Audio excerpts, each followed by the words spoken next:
Rocks and it's weathering.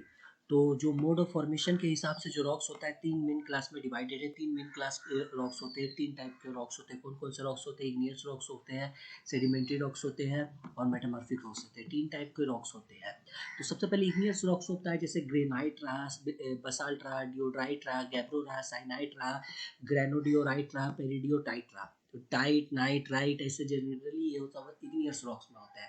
तो igneous rocks जो होता क्या है, ये बनता कैसे है? तो ये बनता है ओरिजिनली जो बनता है मॉल्टेन मटेरियल से बनता है। जो लावा रहता है, लावा से जो मॉल्टेन मटेरियल जो लावा निकलता है मॉल्टेन, वो सॉलिडिफाइंग होता है, कूल हो जाता है, तब जो रॉक्स बनता है वो होता है इग्नियस रॉक्स। तो मोड ऑफ फॉर्मेशन के हिसाब से जो इग्नियस रॉक्स होता है ये भी दो टाइप का होता है। पहला होता है प्लूटोनिक रॉक। जो प्लूटोनिक रॉक होता है ये जो इनसाइड द अर्थ बनता है, इनसाइड अर्थ के अंदर ये कूल होता है, सॉलिडिफाई होता है, जो मैग्मा कूल हो जाता है, फिर ये पुश होता है सरफेस में वेरियस अर्थ मूवमेंट के द्वारा।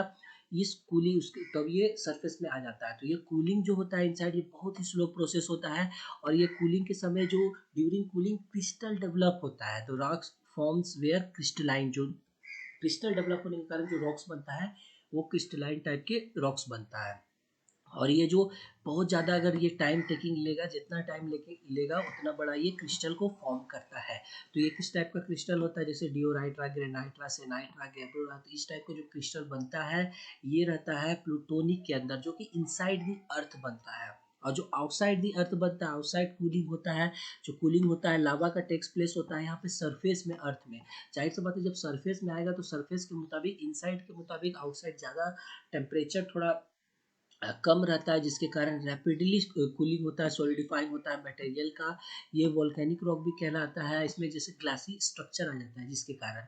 तो इस टाइप का जितना भी इग्नियस रॉक्स रहता है, जैसे एंडेसाइट रहा, ट्रेचाइट्स रहा, बसाल्ट रहा, तो ये सब जो आता है अंदर आता है ये वोल्केनिक रॉक्स के अंदर। जनरली ये डेकन प्लेट्यू के समय, डेकन प्लेट्यू की जगह पे पाया जाता है। तो दो टाइप के रॉक्स होते हैं इग्नियस रॉक्स, प्लूटोनिक रॉक्स और वोल्केनिक रॉक। जो प्लूटोनिक रॉक्स होता है वो कहाँ पाया जाता है? वो इनसाइड द अर्थ के अंदर बनता है और वो सॉलिडिफाई होता है इनसाइड, फिर वो बाहर आता है। लेकिन जो वोल्केनिक होता है वो डायरेक्ट जब बाहर आता है तो बाहर सॉलिडिफाइंग होता है, कूलिंग होता है। फिर आता है सेडिमेंट्री रॉक्स। ये रॉक्स होता है कि इग्नियस रॉक से ही डिराइव्ड होता है। सेडिमेंट्री रॉक्स जो फॉर्म्ड होता है ये consolidation of fragment rock material से होता है।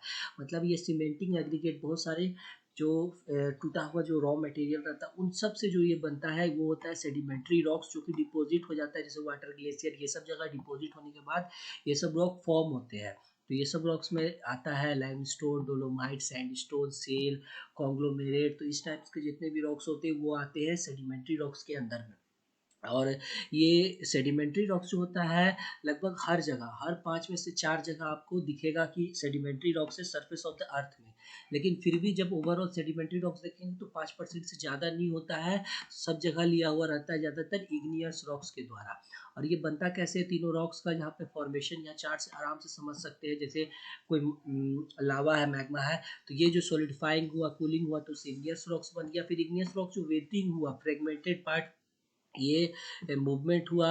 ये मूवमेंट होने के बाद सीमेंटिंग और एग्रीगेट हुआ, सब एक जगह जुटा, सारे मटेरियल्स। उसके बाद जो सेडिमेंट्री रॉक्स का फॉर्मेशन हुआ उसमें हीट और प्रेशर जब केमिकल प्रोसेस लग जाता है तब जो रॉक्स बनता है वो रहता है मेटामॉर्फिक रॉक्स। तो हीट का और प्रेशर का जब लगता है तब मेटामॉर्फिक रॉक्स बनता है, या इग्नियस डायरेक्ट मेटामॉर्फिक रॉक्स बन जाता है। फिर जब हीटिंग और मेल्टिंग होगा तो वापस से ये लावा बन जाएगा। तो मेटामॉर्फिक रॉक्स कैसे बनता है? ये रॉक्स फॉर्म होता है इग्नियस से भी हो सकता है, सेडिमेंट्री से भी हो सकता है। और जब इसमें हीट और प्रेशर जब लगता है या बोथ लगता है तब इसका चेंज हो जाता है टेक्सचर में और मिनरल कंपोजिशन में। ये जनरली बनता है जैसे इग्नियस, और तो उसी के जैसा होता है। जैसे ग्रेनाइट रहा तो ग्रेनाइट से ग्नेसिस बन गया। क्वार्जाइट किससे बनता है? क्वार्ट्ज से या सैंडस्टोन से बनता है। मार्बल लाइमस्टोन से बनता है। सेल किससे बनता है? स्लेट से बनता है। तो ये सब से आराम से ये बन जाता है। तो इसका जेनेसिस, मार्बल, स्लेट्स, ये सब जो है इसका एग्जांपल हुआ मेटामॉर्फिक रॉक्स का। रॉक्स मिनरल्स क्या होते हैं? मिनरल्स ऐसा होता है जो नेचुरल ऑकरिंग सब्सटेंस होता है जिसका केमिकल कंपोजिशन फिक्स रहता है और फिजिकल कंपोजिशन भी फिक्स रहता है। जैसे क्वार्ज रहा, ऑर्थोक्लेस रहा। रॉक्स क्या रहता है? मिक्सचर ऑफ मिनरल, बहुत सारे मिक्सचर रहता है मिनरल का, उसको रॉक्स बोलते हैं। अब क्वार्ज की बात करें तो क्वार्ज क्या रहता है? ये फॉर्म करता है हेक्सागोनल पिरामिड क्रिस्टल, जो होता है चीफ कंस्टिट्यूएंट होता है सैंडी फ्रैक्शन के लिए। रॉक्स जो कंटेन करता है फ्री सिलिका, एबिडेंट फॉर्म में ज़्यादा मात्रा में जितना भी रहता है उसको एसिड रॉक कहा जाता है। और ग्रेनाइट जैसे quartz is present in pure form in predominant constituent में रहता है। बेसिक्स रॉक्स में रहता है जैसे बसाल्ट और गाइट कंटेनिंग लिटिल या बहुत कम अमाउंट में उसमें सिलिका प्रेजेंट रहता है। तो ज़्यादा अमाउंट में जो रहता है वो एसिड रॉक बनता है, जिसमें कम अमाउंट में रहता है वो बेसिक रॉक बनता है। और जो rocks gives rise to the sandier type of rocks under moderate rainfall और basics rocks to the clay type of, जो बेसिक रॉक होता है क्ले टाइप ऑफ रॉक्स देता है, जो एसिड रॉक्स होता है वो सैंडियर टाइप ऑफ सॉइल देता है मॉडरेट रेनफॉल में। जो फेल्डस्प्रे रहता है वो 48% अर्थक्रस्ट में पाया जाता है, क्वार्ट्ज जो रहता है 36% पाया जाता है और मिका 10% पाया जाता है। अर्थक्रस्ट में जो पोटास फेल्डस्प्रे रहता है वो ऑर्थोक्लेस फेल्डस्प्रे ग्रुप बनाता है। जो एल्बाइट या सोडा फेल्डस्प्रे रहता है वो एंथ्रोथाइट बनाता है और लाइम फेल्डस्प्रे कंस्टिट्यूट रहता है वो बनाता है फ्लेगोक्लेस ग्रुप में पाया जाता है। तो पोटास फेल्डस्प्रे जो होता है मेन कंस्टिट्यूएंट होता है एसिड इग्नियस रॉक्स के लिए। तो पोटास जो रहता है वो एसिड के लिए रहता है और जो लाइम सोडा रहता है वो बेसिक इग्नियस रॉक्स के लिए रहता है। फेल्डस्प्रे टूट इजिली जाता है, वेदरिंग हो जाता है, वो क्ले देता है ऑन हाइड्रोलाइसिस। मीका का बात करें तो पोटास मीका होता है जो व्हाइट कलर का होता है, क्लियर होता है, ट्रांसपेरेंट होता है, जिसको मिकोसाइट मीका भी बोलते हैं। डबल सिलिका ऑफ के and aluminium with a part of potassium replace by the hydrogen, hydrogen के द्वारा रिप्लेस हो जाता है। और जो मैग्नीज मीका जिसको बोलते हैं बायोटिक मीका, तो जो मैग्नीशियम मीका होता है उसको बायोटिक मीका बोलते हैं और पोटास मीका को क्या बोलते हैं, मिकोसाइट मीका बोलते हैं। और रिजेम्बलेंस रहता है muscovite mica but black in colour. ये मिकोसाइट मीका जैसा रहता है बट ये ब्लैक कलर का होता है, इन कलर में होता है। फिर व्हाइट मीका जो होता है वो ज़्यादा रेजिस्टेंस होता है वेदरिंग के लिए ब्लैक से। और जो मीका होता है मोर रेजिस्टेंस होता है वेदरिंग फेल्डस्प्रे और अदर सिलिकेट्स के लिए। जो अब यहाँ पे आता है ओलिवाइन क्या रहता है, फेरो मैग्नीशियम सिलिकेट रहता है, इसमें 2 hydrated form of olivine are 2 रहता है, टाल्क और सर्पेंटाइन रहता है, हाइड्रेटेड सिलिकेट्स ऑफ एमजी।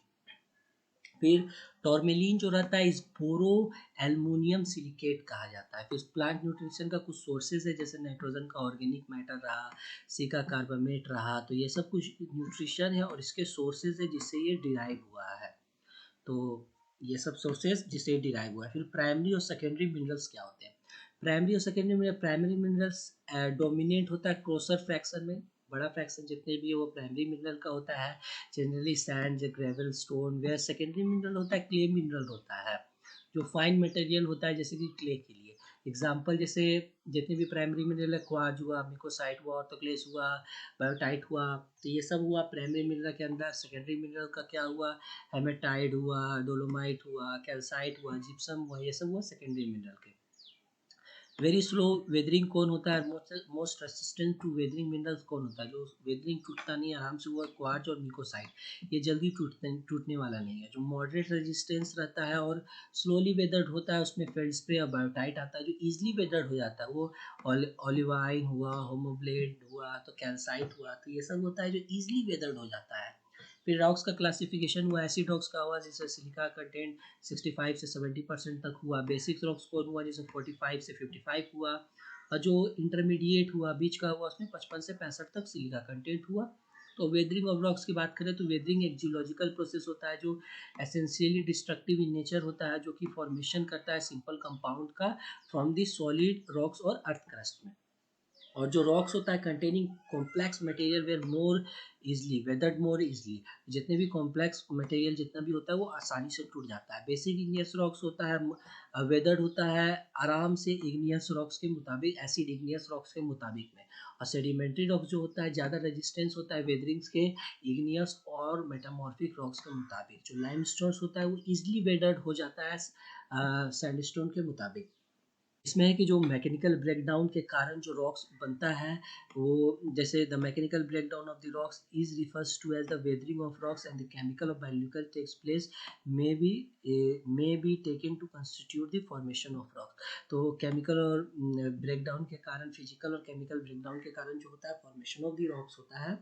और ये 3 टाइप्स का वेदरिंग होता है। वेदरिंग जैसे फिजिकल वेदरिंग हुआ, केमिकल वेदरिंग हुआ, बायोलॉजिकल वेदरिंग हुआ। फिजिकल वेदरिंग बात करें तो हीट एंड कोल्ड, हीट के कारण जैसे कॉन्ट्रैक्शन होता है और एक्सपेंशन होता है। कोई भी स्टोन है उसमें कॉन्ट्रैक्शन हो रहा है पहले, फिर एक्सपेंशन हो रहा है, तो ये कॉन्ट्रैक्शन और एक्सपेंशन होने के कारण उसमें क्रैक्स डेवलप हो जाते हैं। जिसके कारण वो वेदरिंग होता है प्रोसेस। फ्रीजिंग में भी सेम है कि अगर कोई चीज़ फ्रीज हो जाता है तो उसका वॉल्यूम 10% 9% तक बढ़ जाता है। तो वो जो 9-10% तक वॉल्यूम बढ़ता है फिर वो हार्ड फ्रीजिंग से हट जाता है तो वो घट जाता है। तो इस प्रोसेस के कारण उसमें क्रैक्स डेवलप होते हैं। फिजिकल वेदरिंग इसको कहते हैं। ग्लेशियर में होते हैं, फिर इरोजन स्ट्रीम के द्वारा इरोजन होने के कारण फिजिकल वेदरिंग में आता है कि स्ट्रीम के कारण इरोजन हो रहा है, कोई वेव वूव ये सब आ रहा है जिसके कारण वो ब्रेक डाउन हो रहा है। फिर ये सब हुआ। सॉइल होता है, अर्ली स्टेज ऑफ डेवलपमेंट होता है। Desert soil, soil of Antarctica and alpine soil are formed mainly due to the result of physical weathering. Physical weathering के कारण ही जितने डेजर्ट सॉइल और अर्टार्टिक सॉइल जो अल्पाइन रीजन का सॉइल होता है ज़्यादातर फॉर्म होता है। सॉइल इवॉल्व होता है जो फिजिकल वेदरिंग, उसको स्केलेटन सॉइल बोलते हैं। जितनी भी सॉइल जो फिजिकल वेदरिंग से बनता है उसको स्केलेटल सॉइल बोलते हैं। फिर केमिकल वेदरिंग क्या होता है? केमिकल वेदरिंग में दो टाइप का होता है, या तो फॉर्मेशन होता है सेकेंडरी प्रोडक्ट का, या तो डिसअपेयरेंस हो जाता है सर्टेन मिनरल्स का। तो जो केमिकल वेदरिंग होता है कम होता है डेजर्ट कंडीशन में क्योंकि वहाँ पे वाटर कम होता है, और अंटार्कटिक और अल्पाइन कंडीशन में कम होता है क्योंकि वहाँ पे टेम्परेचर कम होता है। सिंपल सॉल्यूशन जैसे H2 और CO2 मिलके H2CO3 बना रहा है। यहाँ पे जैसे कार्बोनेशन हुआ, कार्बोनेशन में क्या होता है? केमिकल प्रोसेस है, इसमें CaCO3 कैल्शियम कार्बोनेट जो H2CO3 से मिलके बाइकार्बोनेट बनाता है वो लीच हो जाता है। जो जो सोल्यूबल बाइकार्बोनेट रहता है लीच होता है लोअर लेयर में, वेयर CO2 यहाँ पे लिबरेटेड हो जाता है, जिसके कारण इंसॉल्यूबल CaCO3 कैल्शियम कार्बोनेट जो होता है प्रेसिपिटेट हो जाता है, वहाँ पे रुक जाता है। तो वही CaCO3 जो रहता है इसका ग्रेन्यूल्स रहता है, वो अर्लियर फॉर्म्ड हो जाता है जो कि न्यूक्लियाई और promote further acceleration and growth in the form of nodules के फॉर्म में वो ग्रोथ करता है। कॉमन फिनोमेना है इन ट्रॉपिक और लाइम नोड्यूल्स में, जो कि इसको नेम दिया गया कंकर। जो कंकर नोड्यूल्स जो होता है ज़्यादातर ये फॉर्म होता है रेड सॉइल और ब्लैक सॉइल में। और इंडिया जो होता है 1 से 2 फीट के अंदर जो सरफेस में पाया जाता है रेड सॉइल के, और जो डीपर होता है 3 से 4 फीट में ब्लैक सॉइल में पाया जाता है। कंकर जो होता है डिपॉजिट और थिक लेयर का डिपोजिशन करता है, is used as a lime for construction और बिल्डिंग के लिए यूज होता है। जो कि ऑक्सीडेशन में आता है, सिंपल जो आयरन के लिए ऑक्सीडेशन होता है, ज़्यादातर किसी को आयरन को रख देते हैं वहाँ ऑक्सीडेशन थ्रो के प्रोसेस में, जैसे जंग लग जाता है ये हो जाता है। तो जब भी कोई आयरन जो वाटर के कांटेक्ट में और ऑक्सीजन के कांटेक्ट में आता है तो यहाँ पे आयरन पाइराइड जो होता है और मर्सेसाइट होता है प्रोड्यूस होता है, hydrated ferric oxide and sulphuric acid on oxidation. तो यह सल्फ्यूरिक एसिड ऑक्सीडेशन में बना जाता है। फिर अगर सी कैल्शियम कार्बोनेट प्रेजेंट रहता है तो रिएक्ट करता है सल्फ्यूरिक एसिड से, और जिसके कारण वो जिप्सम का फॉर्मेशन होता है। रिडक्शन में सिंपल है, जो आयरन के साथ में हेमाटाइट जो रहा आयरन उसके साथ हाइड्रोजन जब मिलता है तो वो बनाता है रिडक्शन रिएक्शन में। हाइड्रेशन में होता है कि वाटर के साथ जब रिएक्शन होता है तब बनाता है लेमोनाइट जो कि येलो कलर का होता है। डिपोजिशन में क्या होता है? डिपोजिशन में होता है जब भी आयरन और अल्युमिनियम जो कि मूवमेंट करता है एस कोलाइडल में, जब ये कांटेक्ट आता है विद इलेक्ट्रोलाइट के तो ये डिपोजिटेट हो जाता है टू इंटरमीडिएटेड हीटिंग और ड्राइंग के कारण। तो हीटिंग और ड्राइंग के कारण ये जब भी कांटेक्ट में आता है इलेक्ट्रोलाइट के तो ये डिपोजिटेट हो जाता है। तो ये डिपोजिशन हुआ। हाइड्रोलाइसिस में हुआ कि यहाँ पे ऑर्थोक्लेव जैसे है कि एसिड सिलिकेट क्ले बनाया ऑन हाइड्रोलाइसिस वाटर के कांटेक्ट में आने के बाद। तो फिर ये बायोलॉजिकल वेदरिंग क्या होता है? ये बायोलॉजिकल वेदरिंग होता है कि ऐसा वेदरिंग जहाँ फिजिकल और केमिकल वेदरिंग होता है कोई बायोलॉजिकल एजेंसी के थ्रू, बायोलॉजिकल एजेंट के द्वारा, उसको बोलते हैं biological weathering. Lower form of plant जैसे कि मोसेसिस हुआ, लीचेन हुआ, फर्स्ट अपेयर जो होता है ब्रोकन पार्ट में करता है जो कि फिजिकल वेदरिंग में मदद करता है। तो फिजिकल वेदर रॉक फ्रेगमेंट में जो कि मदद करता है, जो रॉक्स जो हेल्प करता है क्रैक्स को बढ़ाने के लिए, उसको जो प्रोड्यूस करता है CO2 warm burden and inverted the soil, soil को इन्वर्टेड सॉइल को लेयर चेंजेस करने में भी मदद करता है।